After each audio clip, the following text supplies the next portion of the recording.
8장 1절에서 3절의 말씀입니다. 누가복음 8장 1절에서 3절입니다. 우리 한 목소리로 다 같이 읽겠습니다. 함께 읽습니다. 시작.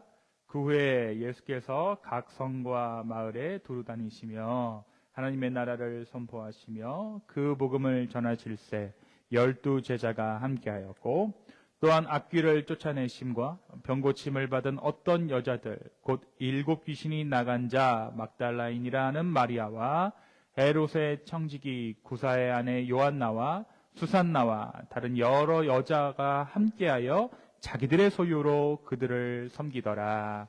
아멘. 잠깐 말씀 놓고 기도하겠습니다. 주님, 오늘 이 말씀을 통하여서 주님께서 우리에게 주고자 하는 그 말씀, 우리 공동체 가운데 허락하시는 그 말씀을 주십시오. 성령님, 우리가 주의 말씀을 기다립니다. 성령님, 우리와 함께하여 주시옵소서. 예수 그리스도의 복음이 전하여지게 하여 주시고 구원의 확신 가운데 거하게 하여 주시고 이 예배가 주의 영광 되어지는 그러한 예배 되게 하시며 말씀 가운데 주여 함께하여 주시옵소서. 감사합니다. 예수님의 이름으로 기도했습니다. 아멘. 여러분, 사람이 변한다라는 것은 어떤 의미일까요? 사람이 변한다. 우리는 흔히 사람은 쉽게 변하지 않는다라는 전제를 가지고 살아가는 것 같습니다. 그래서 사람은 고쳐 쓰는 거 아니다라는 말을 하거나 너는 참 여전하구나라는 말을 자연스럽게 하기도 하죠. 그만큼 사람의 본성과 습관, 성향이 쉽게 바뀌지 않는다라는 것을 우리는 경험으로 알고 있기 때문입니다. 하지만 아이러니하게도 또 다른 순간에는 너무 쉽게 사람이 변했다라고 우리가 단정 짓기도 해요. 출세하더니 사람이 변했네. 결혼하더니 달라졌네. 엄마 아빠가 되더니 부모가 되더니 너가 달라졌구나. 세월이 흐르니 당신도 변하는구려. 어떤 변화의 계기가 생기면 우리는 곧잘 상태를 평가하면서 변했다, 달라졌다 라고 말하기도 하죠. 다른 사람들을 바라보았을 때만 변화를 느끼는 것은 아닙니다. 문득 어느 날 거울을 보고 우리는 사뭇 달라진 우리의 외형을 발견합니다. 그리고 차근히 생각해보면 비단 변한 게 외형만은 아니다라는 생각을 하죠. 그만큼 나의 내면도 나의 인생 경험에 따라 변했기 때문입니다. 하지만 여러분, 잘 한번 생각해보세요. 정말 변한 걸까요? 거울엔 정말 다른 사람이 앉아있어요. 불과 5년 전, 1년 전과는 다른 내가 거울 가운데 비춰지기 시작합니다. 근데 내가 진짜 변했을까요? 그저 시간의 흐름에 따라 조금씩 익숙해진 것일 뿐일 수도 있습니다. 그리고 가만히 마음을 들여다보면 아직도 7살 때의 나, 20살 때의 내가 여전히 내 안에 그대로 남아있음을 발견하게 될 때도 있어요. 어쩌면 우리는 근본적으로 변하지 않은 채 겉모습과 상황, 그리고 나의 역할만 달라지고 있는 것일지도 모르겠습니다. 그렇다면 여기서 우리가 다시 한번 질문해 봐야겠죠. 사람이 변한다라는 거, 그게 정말 어떤 의미일까? 겉으로 드러난 환경이나 조건이 바뀌었기 때문에 우리가 그렇게 느끼는 것일 수도 있고, 실제로 나의 마음 깊은 곳에서부터 변화가 일어날 수도 있을 거예요. 변한다라는 게 뭘까? 여러분, 예수 그리스도를 믿는다, 신앙생활을 한다라는 것은 기본적으로 내가 변했다라는 거예요. 나는 변했습니다라고 하나님과 사람들 앞에서, 공동체 앞에서 고백하는 것이 신앙의 기본 전제 조건입니다. 우리가 찬양했지만 내가 주인 삼은 모든 건 내려놓고 이제 내가 주님을 따릅니다라는 그 변화, 그렇죠? 내가 신앙생활을 한다라는 것은 내가 이제 변했습니다라는 것을 전제로 하죠. 변화를 기대하는 것입니다. 이 변화란 단순한 외향이나 어떤 모습의 변화만이 아니라 조금 더 근본적인 변화를 말해요.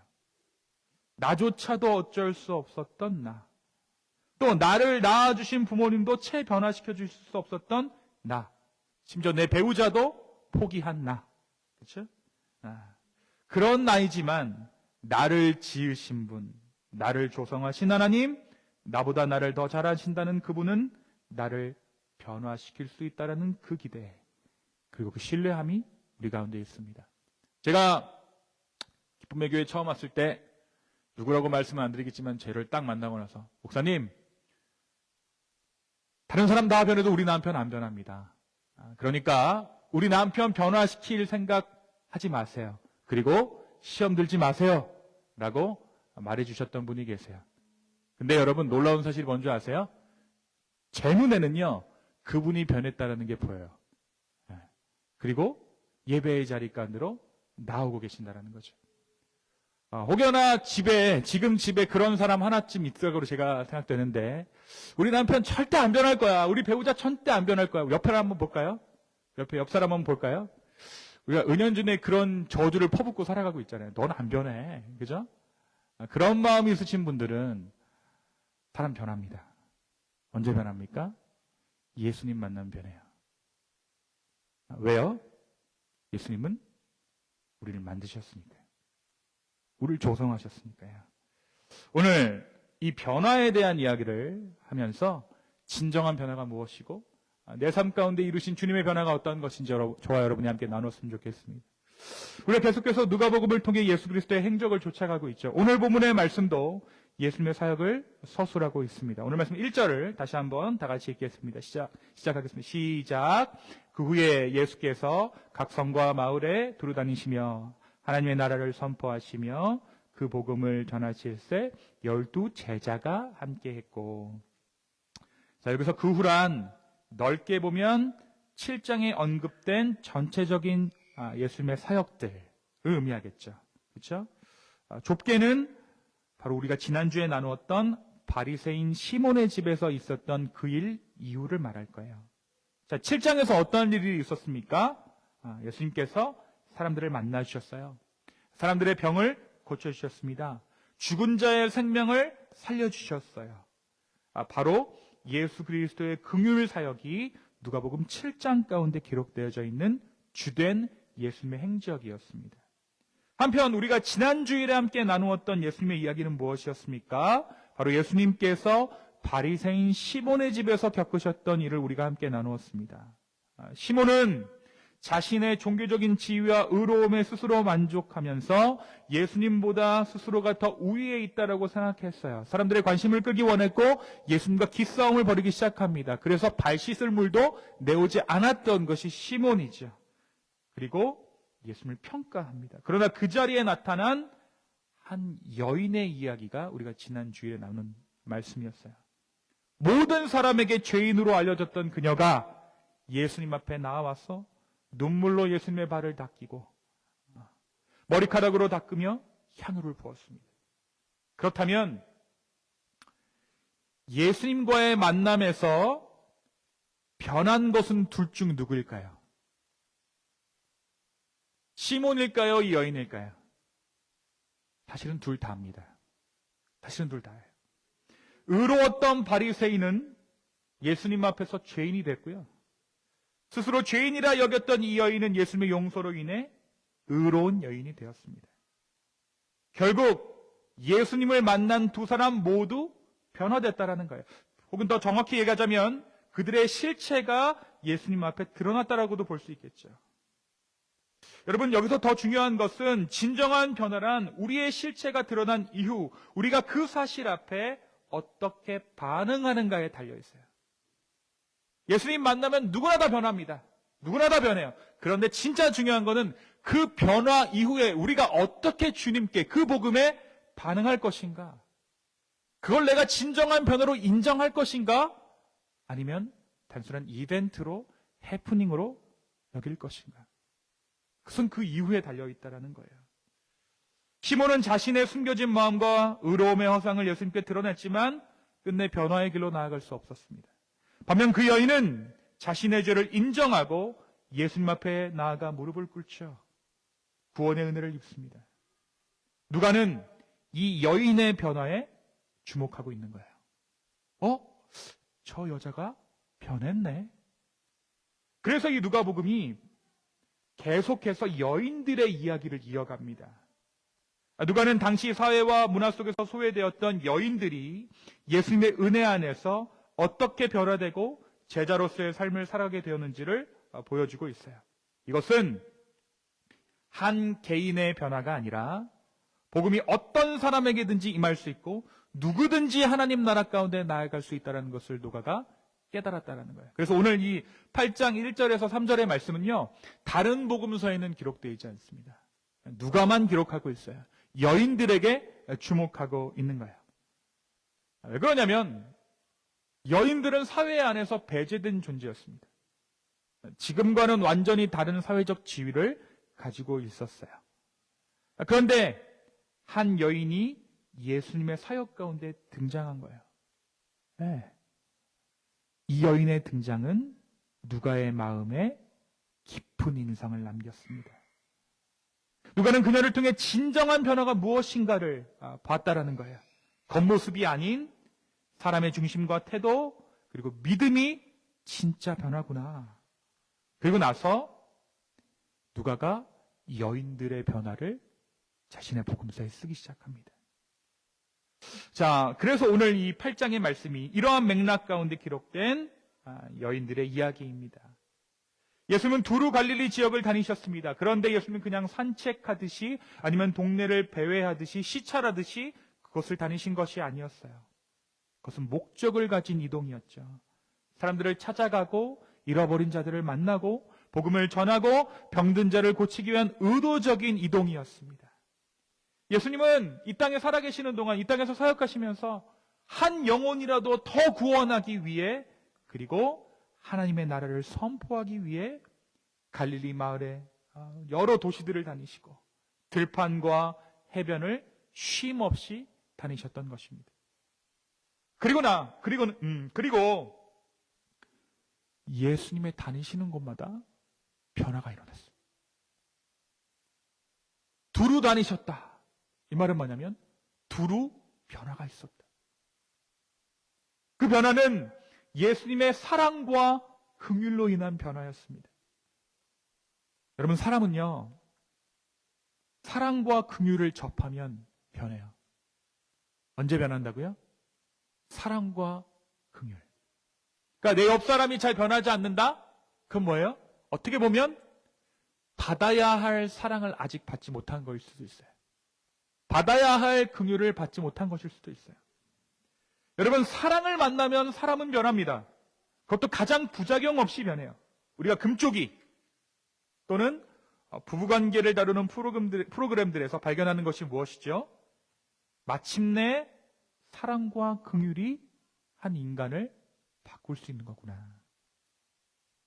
그래서 그 프로그램들이 뭐라냐면 올바로 사랑을 주는 법에 대해서 주로 조언하죠. 그렇죠? 사랑만이 사람을 변화시키는 것인데 다른 것을 사랑이라고 착각하는 사람들에게 너가 정의 내리는 사랑, 그리고 너가 지금 사랑이라고 말하고 있는 그 사랑은 진짜 사랑이 아닐 수 있어라고 말해주는 것이 이 프로그램들의 공통된 주제예요. 사랑이 사람을 변화시키는 줄은 알지만 그 방법이 서툰 사람들에게 사랑의 방식을 가르쳐주는 거죠. 그리고 진짜 사랑과 긍휼이 일하기 시작하면 대부분의 사람들, 모든 사람들이 변화를 경험합니다. 네. 사랑, 긍휼, 이것 아니고서는 사람을 변화시킬 수 없어요. 예수님이 베푸신 사랑은 거짓이 전혀 없는 사랑 그 자체입니다. 가식이라고는 전혀 없는 긍휼이었어요. 왜곡되고 비뚤어져 버린 사랑이 아니라 원형 그대로의 사랑. 예수님이 베푸신 원형 그대로의 긍휼. 이 가운데 사람들이 변화하기 시작했다는 거죠. 하지만 안타깝게도 예수님을 통해 놀라운 변화를 경험했음에도 불구하고 그 변화가 곧바로 예수님을 따르는 삶으로 이어지는 것은 아니었습니다. 어떤 사람들은요, 마치 병원에서 치료를 다 받은 사람들이 다시는 병원 문턱에도 가기 싫다 하잖아요. 그것처럼 예수님을 만나고 병이 낫자마자 더 이상 예수님 보기 싫어. 나는 내 목적을 달성했어 라고 생각하면서 예수님 따라가는 것을 포기했습니다. 또 어떤 사람들은 예수님께로부터 얻을 것을 다 얻었기에 더 이상 그분을 따르는 일이 자신의 삶에 유익이 되지 않는다라고 생각하고 등을 돌렸을지도 모릅니다. 이렇게 생각해 보면 사실 예수님으로 인해 더 나은 존재가 됐고 이제야 비로소 인생을 비로소 멋지게 살아갈 수 있게 된 사람들조차 예수님과의 만남을 용무로만 여긴 채 그분 곁을 떠났다라는 거예요. 다시 말하면 예수님 만나서 삶이 좀 나아진 사람들, 예수님 만나서 내 삶이 조금 더 의미 있는 삶으로 살아갈 수 있겠다라고 판단된 사람들은 어떻게 했습니까? 다 예수님 떠났어요. 그런데 예수님 만나고 나서 예수님이 아니면 안 되는구나 라고 생각했던 사람들은 예수님 따랐습니다. 그들의 목적이 바뀐 거예요. 삶의 의미가 바뀐 것입니다. 주님이 나의 목적이 된 삶, 주님이 나의 이유가 된 삶이 시작된 것입니다. 오늘 말씀은 바로 그런 사람들의 이름들을 기억하고 있어요. 2절과 3절의 말씀을 다시 한번 읽겠습니다. 2절과 3절입니다. 시작. 또한 악귀를 쫓아내심과 병고침을 받은 어떤 여자들, 곧 7 귀신이 나간 자 막달라인이라는 마리아와 헤롯의 청지기 구사의 아내 요한나와 수산나와 다른 여러 여자가 함께하여 자기들의 소유로 그들을 섬기더라. 누가가 기록하고 있는 여인들의 공통점이 무엇입니까? 예수님 만나서 인생이 변화된 여인들이에요. 막달라 마리아가 누구죠? 7 귀신이 들렸던 여인이에요. 여러분, 7 귀신이란 단순히 7 개체의 귀신이 들었다라는 의미가 아닙니다. 7이 성경에서 뭐죠? 완전수예요. 그러니까 7 귀신이 들었다는 건 완전히 귀신이 들어서 눈이 돌아갔다는 얘기예요. 그 말은 뭐냐면, 여러분 귀신 들린 사람 만나보셨어요? 저 만나봤습니다. 그 사람 어떠냐면, 그 사람이 듣고 있는 거 자기가 듣는 거 아니에요. 귀신이 듣습니다. 자기가 보고 있는 거 자기가 보는 거 아니에요. 귀신이 말이에요. 그 제정신이 들어오면 귀신 들렸을 때 했던 말과 행동, 기억들 다 잊어버려요. 그 딴소리 합니다. 눈빛도 변해요. 저는 그런 사람들을 만나봤어요.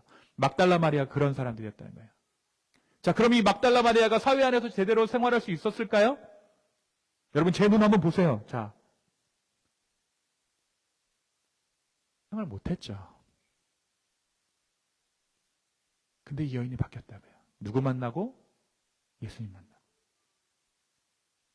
예수 그리스도를 만난 이후에 그녀의 인생이 완전히 달라졌습니다. 그리고 그녀는 일평생 예수 그리스도를 따랐습니다. 그녀가 가진 것으로 예수님과 예수 그리스도의 제자들을 후원했습니다. 바로 이 막달라 마리아가 예수님께서 십자가에 달리실 때 끝까지 곁을 지켰던 여인 중에 하나가 이 막달라 마리아예요. 오늘 말씀 한번 볼까요? 오늘 말씀 1절에 보면 뭐라고 얘기하냐면, 누가 함께 했다고요? 8장 1절에 12 제자가 함께 했다고 기록되어져 있죠. 이 12 제자는 예수님의 마지막 십자가 순간에 다 뭐였습니까? 다 도망갔습니다. 심지어 제자 중에 한 명은 예수님을 팔아넘겼고요. 수제자라고 했던 베드로는 예수님이 십자가에 달려 돌아가시기 전에 3번, 다시 말해 완전히 예수님 부인했습니다. 누가 예수님 곁을 지켰어요? 이 막달라 마리아가 예수님 곁을 지켰어요. 자, 그렇다면 구사의 아내 요한나는 누굴까요? 보니까 헤롯 안디바의 청직이었던 구사의 아내, 고위 공무원의 아내입니다. 그렇죠? 그의 재정을 맡아 관리했던 이 헤롯 안디바는 갈릴리와 베레아 지역을 다스리던 분봉 왕이었는데 정치적인 권력을 가진 인물이었죠. 그의 재정을 맡아 관리했던 구사는 당시로 보면 재정부 장관이에요. 근데 그 재정부 장관의 아내가 예수님을 후원했다는 것입니다. 왜일까요? 말씀은 요한나도 예수님으로부터 병을 고침받거나 귀신에서 노임을 받은 경험이 있었다고 암시합니다. 그리고 이 요한나도요, 막달라 마리아와 같이 예수님의 죽음과 부활의 현장에 함께 했던 인물이에요. 자, 예수님이 십자가에 달려 돌아가신 뒤에 무덤을 찾아갔던 여성 중에 하나가 이 요한나입니다. 그리고 제자들에게 예수님 부활했다, 부활의 소식을 전한 것도 이 요한나예요. 제자들 다 숨어 있는데, 다 도망갔는데 이 요한나가 부활의 소식을 전하게 돼요.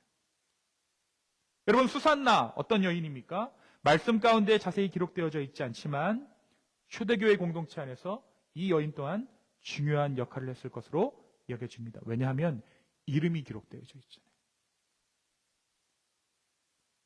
사랑하는 여러분, 예수님을 따르던 수많은 무리가 세상을 변화시킨 것이 아닙니다. 정말 소수의 몇 명. 예수님으로 인해 삶의 진정한 변화를 경험한 소수의 몇 명이 이 세상을 복음으로 변화시켰다고요. 진정한 변화는 언제 드러납니까? 은혜 받았어가 아니에요. 은혜 받고 내 삶의 방향이 바뀐 사람들이 진짜 변화된 사람들이에요. 그리고 이 사람들을 통해서 세상은 변합니다. 여러분, 사람들은요, 예수 그리스도와 그분의 제자들을 주목합니다. 또 예수를 따르던 수많은 무리들을 주목하자. 그런데 오늘 누가는 그분 뒤에서 섬기던 이 여인들의 헌신을 특별히 주목하고 있습니다. 그리고 이들은 끝까지 예수 그리스도를 따랐다라는 거예요. 한편 바라바를 놔주라, 예수를 십자가에 못 박으라 라고 외치던 그 군중들, 그들이 누굽니까? 바로 예수님을 따르던 무리들이었어요. 예수님 좋다고 따르던 그 무리들이 마지막에는 예수님을 못 박으라라고 얘기했던 거예요. 한때는 예수님과 함께 길을 걷고 무리를 이루어 따르던 이들에게 예수님의 효용 가치가 떨어지자, 정치적으로 불리해지자 그들은 돌아섰습니다. 하지만 오늘 본문의 이 여인들은 예수님께서 십자가에 달려 돌아가시던 그날 그 현장을 지키던 자들이 되어집니다. 그리고 예수님의 무덤을 지키고 부활의 첫 증인들이 되어져요. 사랑하는 성도 여러분, 이렇게 살아야죠.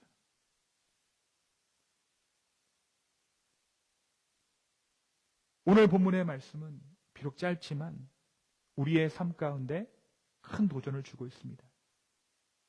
진정으로 예수 그리스도를 만나고 변화된 사람은 끝까지 주님을 따르는 제자가 됩니다. 우리가 흔히 말하죠. 세상을 변화시킬 수 있는 유일한 방법은 예수 그리스도의 복음이다. 그러나 기억해야 할 사실이 있습니다. 이 복음으로 인한 세상의 변화는 먼저 예수 그리스도를 만나 삶이 변화된 사람들을 통해 이루어진다는 거예요. 자, 오늘 본문은 이들이 진짜 변화됐는가 하는 변화의 증거를 두 가지 측면에서 말해주고 있어요. 첫 번째는 그들이 무엇으로 예수님을 도왔다라고 말씀이 기록하고 있습니까? 그들의 소유로, 그들이 가진 것으로. 자, 우리가 누구를 도와야 돼요 라고 생각하면 딱 처음에 들어가는 것은 내 주머니에서 내 돈이 나가야지라고 사람들이 흔히 잘 생각 안 해요. 그러면 모금을 해볼까? 나도 돕긴 돕는데 다른 사람 주머니에서 돈을 꺼내볼까? 이 생각 먼저 합니다. 저만 그렇게 생각한다면 죄송합니다. 그런데 많은 사람들이 그렇게 먼저 생각을 해요. 나의 사재를 터는 것, 내 물질을 가지고 남을 돕는 것, 나를 도와줄 사람을 찾거나 모금을 한다거나 하지 않고 자기가 가진 것을 헌신하여 예수를 도왔다라는 것이, 이것이 변화의 증거예요. 내 돈 털었다. 내 돈 들였다. 두 번째는 이 세 사람이 연합했다라는 겁니다. 오늘 말씀 가운데 기록되어져 있는 이 세 사람은 당시 사회 구조 안에서 결코 협력하여 어떤 일을 하거나 연합할 수 없는 자들이에요. 한 사람은 귀신이 들려 천한 취급을 받던 그러한 여자였고, 한때 미쳤었던 그런 여자였고, 한 여성은 고위공무원의 아내입니다. 그리고 또 한 사람은 어찌 보면 평범한 가정주부일지 모르죠. 하지만 이들이 연합했습니다. 하나가 되었고 한 마음이 되었습니다. 왜? 예수님 때문에. 그 공통점 때문에. 무엇이 이들을 하나로 묶었습니까? 이 세 사람 모두 예수 그리스도를 만나 진정한 변화를 경험했다라는 거예요. 삶의 방향을 바꾸었다라는 것입니다. 삶의 의미를 바꾸었다라는 것입니다. 삶의 목적을 바꾸었다라는 것이에요. 이것이 이들을 연합하게 했다라는 것이죠. 세상을 변화시키는 능력은 다름 아닌 예수 그리스도의 은혜로 변화받은 자들로부터 시작됩니다. 세상의 기준으로 봤을 때 내 재산을 내어주는 일은 어리석은 일입니다. 그리고 연합할 수 없는 사람들이 한마음이 되는 것은 피곤한 일이죠. 그러나 하나님의 나라는 바로 그러한 불가능을 가능케 하시는 은혜로 세워집니다. 오늘 주님 앞에 나의 헌물을 드리고, 오늘 그렇게 오셨잖아요. 그렇죠? 나의 헌물을 드리고 연합할 수 없는 것 같은 사람들과 교회를 이루어서 옆에 한번 보세요. 옆에 한번 보십시오. 우리 주변 한번 돌아보세요. 우리가 연합할 수 없는 사람들입니다. 할 수 있다라고 자신만만히 생각하시는 큰 오해예요. 사람은 여러분, 사랑해서 결혼하는 부부도 헤어지는 게 세상의 이치입니다. 어떻게 교회가 연합합니까? 할 수 없어요. 연합할 수 없는 것 같은 사람들과 교회를 이루어 이 자리에 나왔다는 것 자체가 이미 우리 예수 그리스도의 은혜가 우리 가운데 있다는 증거라고요. 여러분 의심하지 마세요. 목사님 아닙니다. 저는 주일에만 그런 듯하고 밖에 나가면 또 개차반으로 살아갑니다. 여러분 그것에 속지 마십시오. 그것에 속는 것이 오히려 사단의 전략입니다. 여러분의 진짜 모습은 오늘 이 자리에 연합을 이룰 수 없는 교회와 함께 예배하는 것이 여러분의 진정한 모습이에요. 이것이 바로 그리스도의 은혜가 우리 안에 살아있다는 증거입니다. 저 뒤에서 좀 애들이 시끄럽게 구는데 어느 한 사람 일어나서 너무 시끄러워요 목사님 하고 뛰쳐나가는 사람 없잖아요. 증거라고요. 그리스도가 우리 안에 살아계신 증거라고요. 그리고 이러한 우리의 헌신이 서로에 대한 연합이 이 세상을 변화시켜 나갑니다. 세상은 여전히 말합니다. 우리 아이들에게 똑같은 본문으로 오늘 말씀을 전했을 때 우리 유스애들이 세상을 누가 변화시키지라고 물음에 우리 아이들이 뭐라고 대답했을까요? 세 사람 다 도널드 트럼프라고 대답했습니다. 세상은 여전히 그렇게 얘기해요. 세상을 바꾸려면 권력이 필요하다. 힘 있는 소수가 움직여야 세상이 바뀐다. 그러나 주님은 말씀하십니다. 세상은 결코 권력 있는 누군가에 의해 변하는 것이 아니야. 나로 인해 변화된 너가 세상을 변화시키는 거야. 오늘도 우리 주님은 하나님의 은혜로 변화된 사람들을 통해 내가 주인 삼은 모든 것들을 내려놓고 주님을 따르고자 하는 자들을 통해 아무것도 아닌 것 같았던 이들을 통해 그리고 바로 저와 여러분을 통해 이 세상을 변화시키고 계십니다. 한때는 절망 가운데 있었고 7 귀신에게 눌려있던 막달라 마리아가 주님의 은혜로 회복되고 부활하신 예수님을 가장 먼저 증언하는 위대한 증인이 되었던 것처럼 또 하나의 요한나처럼 세상의 권력과 안전을 내려놓고 하나님의 나라에 자신의 삶과 물질을 드렸던 그 신실한 여인처럼 또 한 사람의 수산나처럼 우리의 이름이 크게 알려지지 않았더라도 조용히 주님의 교회를 세워가고 주님의 동역자로 살아가는 삶이 하나님 나라를 이루어 간다라는 거예요. 오늘 기쁨의 교회에 모인 저와 여러분이 바로 그 사람들입니다. 우리가 드리는 헌신이, 우리가 이루는 연합이 바로 하나님 나라를 선포하고 이 세상을 변화시키는 일에 사용될 줄로 믿습니다. 여러분 이 사순절 기간 동안에 채 변하지 않은 나의 모습이 있다면 주님을 향한 결단으로 이 기간을 주님 앞에 나아가기를 소망합니다. 주님, 내 안에 복음이 있다는 것을 내가 이제 믿습니다. 그리고 나를 변화시킨 그 복음에 내가 신실하게 반응하기를 원합니다. 나의 소유를 나누고 나의 시간을 나누고 나의 곁을 누군가에게 기꺼이 내어주는 사람이 되겠습니다. 주님 나를 통해 이 세상을 변화시켜 주십시오. 라고 더욱더 깊은 헌신의 자리로 나아갈 수 있는 저와 여러분 되기를 예수님의 이름으로 축원합니다. 이제 잠깐 우리 기도하겠습니다. 자리에서 일어나서 우리 함께 찬양했으면 좋겠습니다.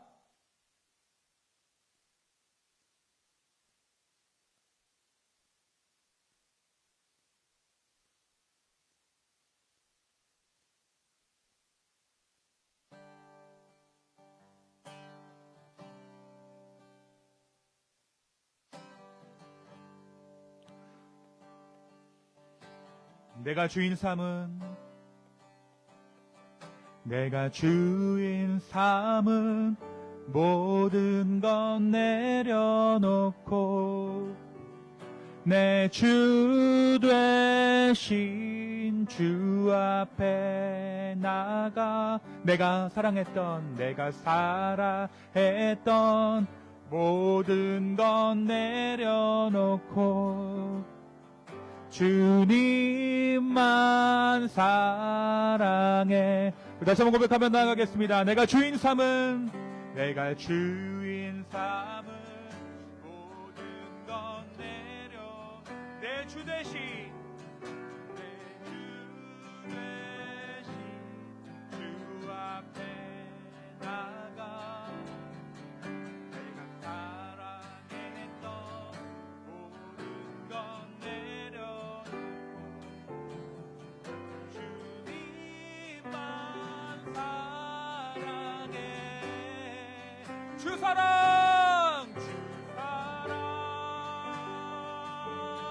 거친 풍랑에도 깊은 바다처럼 나를 잠잠케 해. 주 사랑 내 영혼의 반석 그 사랑 위에 서리. 다 같이 기도하며 나아가겠습니다. 하나님, 오늘 나의 삶 가운데 변화를 이루시고 나의 변화를 통해 이 세상을 변화시키고자 하는 그 주님의 그 부르심에 우리가 신실하게 반응하기 원합니다. 주여, 내 삶 가운데 더욱더 큰 은혜 허락하여 달라고, 더욱더 큰 변화 허락하여 달라고 이 시간에 기도하며 나아가겠습니다. 기도합시다. 아버지 하나님,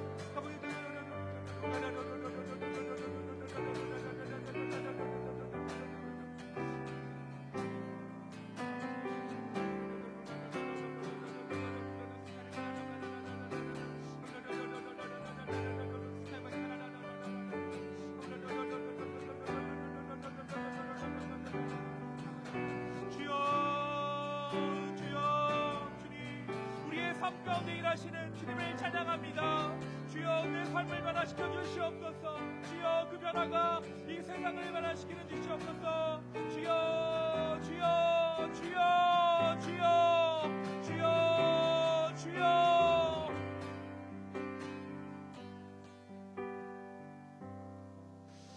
우리 이 시간 다시 한번 기도할 때는 주님, 나에게 주님 주신 은혜가 있지만 좀처럼 변하지 않는 나의 삶을 바라볼 때가 있습니다. 지금 나에게 다시 한번 그 변화의 은혜를 허락하여 주시고 그 변화의 은혜 가운데 내가 믿음으로 반응하기를 소망합니다라고 생각하시는 분들은 여러분의 오른손을 가슴에 대십시오. 그리고 여러분의 마음을 다해 이 시간 함께 기도했으면 좋겠습니다. 하나님, 다시 한번 주님의 새로운 은혜가 내 삶 가운데 필요합니다. 성령님, 내 삶 가운데 하나님의 변화를 허락하여 주시고 주님의 은혜를 허락하여 주십시오라고 간절한 마음으로 함께 기도하며 주님께 나아가겠습니다. 함께 기도합시다. 아버지 하나님, 우리의 삶 가운데 주님의 변화가 필요합니다. 아버지 역사하여 주시옵소서.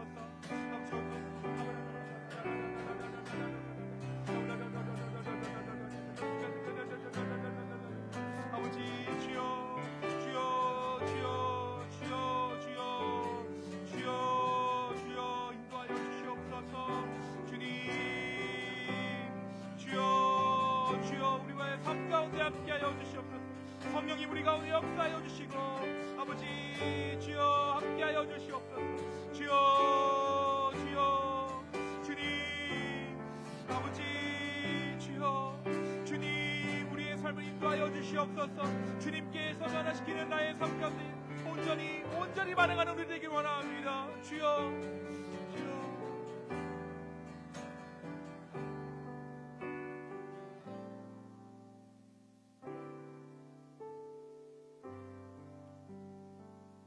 주님, 이 시간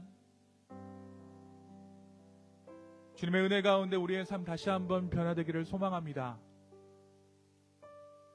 예수님의 사랑을 만난 자들, 긍휼을 만난 자들이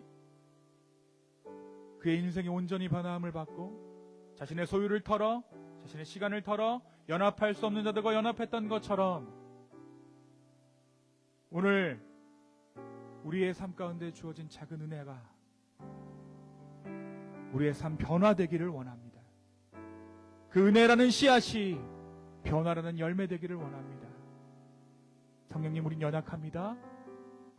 그러나 주님께서 우리 가운데 은혜를 주셨으므로 우리가 이 변화를 기대합니다. 주여 우리 가운데 함께하여 주시옵소서.